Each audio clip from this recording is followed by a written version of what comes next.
안녕하세요. 황금 언니입니다. 오늘은 저에 대한 소개와 제가 유튜브를 운영하는 이유에 대해서 말씀드리려고 해요. 진작부터 이런 영상을 만들려고 했는데 이제서야 이런 영상을 만들게 됐네요. 저의 개인적인 히스토리와 생각 등을 담았으니 재미있게 들어주세요. 우선 저에 대한 소개를 드릴게요. 일단 제가 했던 일들, 즉 경력 중심의 소개가 될 것 같아요. 왜냐하면 제 경력을 말씀드려야지 여러분들에게 좀 신뢰감을 드릴 것 같아서요. 일단 저는 2005년도에 제일금융권 은행에 대졸공채로 입행했습니다. 그리고 2022년 1월에 퇴사를 했으니까 만으로 16년 이상의 근무를 한 거죠. 그리고 입행 후에 한 3가지 정도의 점포 및 본사에서 근무를 했는데요. 첫 번째는 일반 영업점에서 근무를 했고요. 두 번째는 고액 자산가들을 대상으로 영업하는 PB센터에 근무했습니다. 그리고 세 번째는 여의도 본사에서 근무를 해봤어요. 저의 장점은 다양한 업무 경험을 해봤다는 점인데요. 일단 일반 영어점에서는 기업 창구에서 근무를 해봤어요. 그래서 기업 대출, 무역 거래를 포함한 외환, 퇴직연금 등의 업무를 해봤고, 개인 창구에서는 당연히 개인 대출과 일반 상품 전반에 대한 판매 업무를 해봤습니다. 그리고 두 번째로 PB센터, 즉 고액 자산가들을 대상으로 영업하는 PB센터에서 고액 자산가들을 대상으로 영업하시는 PB분들을 서포팅하는 업무를 해봤습니다. 그리고 세 번째 유형 본사에서는 자본시장의 상품을 만드는 부서에서 일했어요. 은행은 펀드 같은 간접 투자 상품을 만들고 운영할 수가 없는데 은행에서 유일하게 그런 자본시장 상품을 운영할 수 있는 상품이 있어요. 그게 특정금전 신탁이라는 상품이고요. 저는 특정금전 신탁을 운영하고 상품 제도를 만들고 일반 영업점을 대상으로 마케팅을 하는 일 등을 그 부서에서 했습니다. 그때는 좀 열정이 넘치는 20대라서 노력을 개인적으로 많이 했는데요. 일하면서 회사 지원으로 MBA 과정을 밟았고 관련 자격증들도 따고 했던 것 같아요. 그리고 일반 영업점에서 기업 대출을 담당하면서 혹은 PB센터에서 근무를 하면서 부자분들, 그래도 일반인들보다는 많이 만나본 것 같아요. 그 부자분들을요. 그 인터넷상에서 스스로 본인이 이제 부자라고 하시는 분들이 굉장히 많잖아요. 그런데 그런 분들의 자산 규모를 객관적으로 수치로 보기는 좀 힘들죠. 그런데 제가 본 분들은 진짜 숫자로, 제 눈으로 숫자로 이렇게 주민번호만 조회하면 그분의 자산 내역이 딱 조회가 되는 그런 찐 부자분들을 실제로 많이 만나봤고요. 연예인분들, 이런 분들도 간혹 뵀었고, 그리고 일반 영어점에서는 기업 대출을 취급했거든요. 그러다 보니까 임대사업자분들을 많이 만났는데, 일단 제가 근무했던 지역이 강남 쪽이라서 강남 쪽에 빌딩을 가지신 분들, 이런 분들은 자연스럽게 뵀던 것 같아요. 그러면서 저도 느낀 점이 있었던 것 같고, 그런 얘기들도 일단 차차 다음 영상들에서 한번 말씀드리려고 합니다. 일단 제가 유튜브를 하는 이유는 몇 가지가 있어요. 일단 첫 번째는 저의 16년 경험과 아는 것들을 나누고 싶고 그런 것들이 누군가에게 도움이 되었으면 하는 마음에 유튜브를 하게 되었습니다. 제가 은행을 그만둬야 되겠다고 결정한 후에 가장 먼저 아쉬웠던 점은 16년 동안 쌓아온 제 경험과 노력들로 얻은 것들을 써먹을 곳이 없다는 점이 가장 아쉬웠습니다. 제가 한창 열정적이었던 20대, 30대를 은행에서 보냈고 그 시간 동안 뭔가를 배우고 경험하고 조금 더 잘하기 위해서 노력을 했어요. 비근한 예로 날씨가 화창한 4월, 5월에도 자격증 공부를 하기 위해서 주말마다 독서실에서 지낸 적도 있고 워킹맘이 된 후에도 업무 공부를 하려고 새벽에 일어나서 맥도날드에 나가서 공부를 하고 그랬던 것 같아요. 하지만 막상 은행을 그만둬야 되겠다고 결심을 하니까 그 노력과 열정의 시간들이 사라진다는 생각에 너무너무 아쉬운 거죠. 그런데 사실 직장은 언제든지 그만둘 수 있는 곳이잖아요. 그만둔과 동시에 그렇게 시간을 들여서 경험하고 노력했던 것들이 사라진다는 거는 정말 아까운 일인 것 같아요.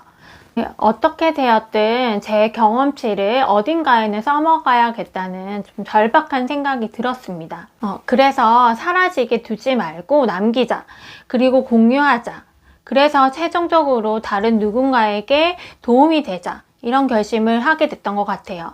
그래서 금융에 관련된 것들을 블로그 같은 곳에 글로 남길까 처음에는 그렇게 생각을 했는데 대출이나 복잡한 상품들은 글로 보는 것보다는 누가 설명해 주는 것을 듣는 것이 훨씬 쉬워요.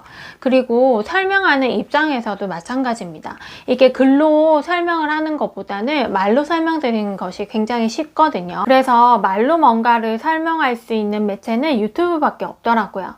그래서 유튜브를 해야겠다라고 생각은 했지만 사실 좀 많은 용기와 자기 설득을 과정을 통해서 결정을 하게 되었습니다. 그래서 용기를 많이 내서 이렇게 선글라스를 쓰고 유튜브를 시작하게 되었어요. 제가 드리는 설명이 미약하게나마 보시는 분들에게 도움이 되었으면 좋겠습니다. 제가 유튜브를 하는 두 번째 이유는 금융상품은 은행원들이 설명을 한 번에 이해하기에는 구조적인 한계가 분명히 있고 그래서 그 부족함을 채우는 금융 유튜버가 꼭 필요하다 이런 생각을 해왔기 때문에 이 금융 유튜버를 하게 되었습니다. 저는 금융상품을 이해하는데 구조적으로 어려움이 있다고 생각을 해요. 그 구조적인 문제가 한 두 가지 정도가 있다고 저는 생각하는데 첫 번째는 은행원들과 상담하는 시간이 물리적으로 한계가 있다는 점입니다. 그리고 두 번째는 구조 자체가 복잡하고 내용이 많기 때문에 한 자리에서 그 모든 내용을 이해하기가 어렵다는 점, 이렇게 두 가지 구조적인 한계가 있거든요. 저는 그 한계에 대해서 절실히 경험을 했기 때문에 금융 유튜버가 됐습니다. 구조적인 문제 첫 번째, 시간적 제약에 대해서 조금 말씀드려 볼게요. 우리가 옷이나 냉장고를 산다고 가정해 볼게요. 그러면 우리는 인터넷도 많이 찾아보고 매장을 가서도 직접 만져도 보고 눈으로 확인하고 사시죠. 그만큼 시간과 노력을 들여서 물건을 구입하십니다. 옷이나 냉장고를 잘못 샀을 때도 환불이 되기도 하고 사실 교환도 되죠. 그리고 정말 교환이나 환불이 안 된다고 해도 금전적으로 큰 손해가 되지는 않죠. 하물며 옷이나 가전제품도 그렇게 시간과 노력을 많이 들여서 구입을 하는데 금전적으로 손해나 이득이 생기는 금융상품은 어떻게 가입하고 상담을 받고 계세요? 혹시 시간에 쫓겨서 상담을 하고 완벽히 이해하지 못한 채 가입하고 계시진 않으신가요? 제가 창구에서 금융상품을 판매하거나 대출을 취급할 때 저는 늘 시간에 쫓겨서 일을 했던 것 같아요. 이제 고객님 경우에도 오자마자 바로 상담을 할 수 있는 게 아니라서 대기하는 시간이 꽤 오래 걸리고 또 일하는 중간에 오시거나 다른 일 중에 잠깐 시간을 내서 금융기관을 방문하는지라 고객님들에게도 시간적 여유가 많지 않다는 생각을 했습니다. 그리고 설사 시간적 여유를 많이 갖고 오셨다고 해도 상품이나 대출을 가입하는 과정에서 뭔가 자필로 써야 하는 그런 절차들이 굉장히 많아요. 그래서 업무 처리하는 시간조차 많이 걸립니다. 그래서 총 시간에 그 업무 처리하는 시간을 빼면은 실제로 상담하는 시간은 짧을 수밖에 없는 것 같아요. 그리고 은행원 입장에서도 뒤쪽에서 대기하는 고객님들이 많을 때가 대부분이라서 최대한 꼭 필요한 말들을 위주로 설명을 할 수밖에 없어요. 뒤에서 이렇게 레이저를 쏘고 계시거든요. 빨리 해라 빨리 해라 이런 눈빛을 막 보내고 계세요. 그러다 보니까 금융상품이나 대출을 할 때 저는 늘 시간에 쫓겨서 업무 처리를 했던 것 같습니다. 그리고 구조적 문제 두 번째는 금융상품이나 대출 상품의 내용이 복잡하고 내용도 많다는 점입니다. 우리가 투자를 하거나 저축하는 돈들은 대부분 소득에서 소비를 최소화한 다음에 남는 금액으로 하기 때문에 굉장히 피 같죠? 정말 피 같은 돈입니다. 그런 돈을 가입할 때 옷이나 가전제품을 살 때처럼 시간을 들이기가 쉽지도 않고 막상 들이려고 해도 복잡한 상품 내용들 때문에 이해가 되지 않는 경우가 굉장히 많아요. 이게 전문적인 말로 금융상품은 정보의 불균형이 심하다고 하는데 금융상품을 파는 사람들은 정보를 많이 알고 또 상품에 대한 교육이 많이 되어 있어서 상품을 정확하게 이해를 하고 있다면 금융상품을 소비하는 소비자들은 교육이 상대적으로 덜 되어 있고 정보도 많이 갖지 않고 있다는 이런 정보 불균형이 있다는 겁니다. 저는 일하는 동안 고객님들이 피 같은 돈을 저축을 하시고 투자를 한다는 걸 알기 때문에 최대한 꼼꼼히 자세하게 설명을 드리고는 싶은데 시간이나 여건이 부족하기도 하지만 그 한 자리에서 모든 내용을 이해시키고 돌아가기에는 한계가 있다는 생각을 좀 많이 했어요.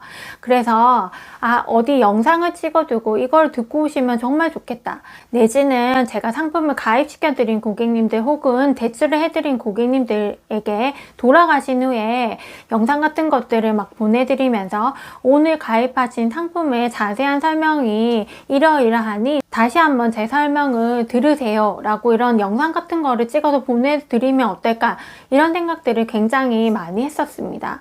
그래서 유튜브에 영상을 만들고자 이렇게 결심을 하게 되었거든요. 금융기관을 가시기 전에 관심 있는 상품들의 관련 영상을 많이도 필요 없어요. 한 3개 정도만 듣고 가신다면 정말 큰 도움이 되실 거고, 아니면은 가입하고 온 상품의 정확한 내용을 알기 위해서라도 그런 관련된 영상을 한 2개 정도, 3개 정도 보신다면 정말 큰 도움이 되실 거라 확신합니다. 세 번째로 제가 유튜브를 하는 이유는 제 경력을 이어갈 수 있는 수단이나 아니면 사회와 제가 연결되는 통로라고 생각하기 때문입니다. 저는 2 아이의 엄마이고 아이들이 엄마를 필요한 시기 때 옆에 있어주고 싶다는 생각이 강해서 퇴사를 결정하게 되었습니다. 그래서 당분간은 가정에서 온전하게 아이들의 엄마 역할에 충실할 예정입니다. 그런데 가정에 있는 시간 동안에도 짬짬이 틈은 분명히 나더라고요. 아이들을 위한 시간 외에 틈틈이 다른 누군가에게 도움이 되고 제 경력도 이어갈 수 있는 뭔가 생산적인 활동을 하고 싶다는 생각을 많이 했어요. 그래서 아이들이 엄마를 필요로 하지 않은 시기가 왔을 때 저에게 다시 일할 수 있는 기회를 가져다 주는 것이 뭔가 필요하다. 그리고 그게 저는 유튜브라고 생각을 했습니다. 왜냐면 유튜브는 집에서도 충분히 짬짬이 할 수 있는 거거든요. 그래서 제가 이 채널을 잘 꾸려만 간다면 저에게도 다시 일할 수 있는 기회가 오지 않을까, 그런 마음으로 이렇게 유튜브를 하고 있습니다. 자, 이것으로 저의 경력적인 부분에 대한 소개와 제가 유튜브를 하는 이유에 대한 이야기를 마치려고 합니다. 다음 시간에는 제가 퇴사를 하는 이유, 즉 워킹맘들의 퇴사 고민에 대해서 누구보다 잘 알기 때문에 그런 이야기들로 찾아뵐게요. 감사합니다.